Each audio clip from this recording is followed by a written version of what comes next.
যে অভিযান পরিচালনা করা হয় সেই অভিযানে 2,85,00,000 টাকারও বেশি অর্থ প্রতিরক্ষা গোয়েন্দা মহাপরিদপ্তর ডিজিএফআই সাবেক মহাপরিচালক লেফটেন্যান্ট জেনারেল অবসরপ্রাপ্ত সাইফুল আলমের বাসা থেকে 2,45,00,000 টাকা উদ্ধার করেছে দুর্নীতি দমন কমিশন দুদক।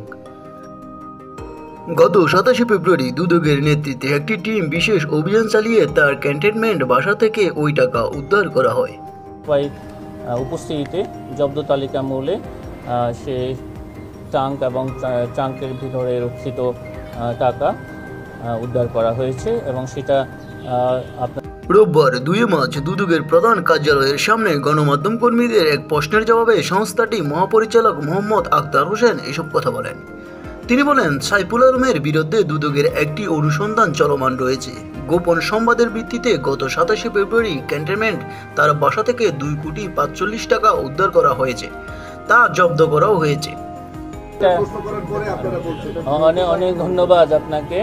যে বিষয়টা আমরা জেনেছি পরে, আমি যখন জেনেছি আমি আপনাদেরকে অবহিত করেছি। সাইফুল আলমকে গত 10 জানুয়ারি গ্রেপ্তার করা হয়। গত বছর ডিজিএফআই এর সাবেক মহাপরিচালক সাইফুল আলমকে বাধ্যতামূলক অবসরে পাঠায় সেনাবাহিনী।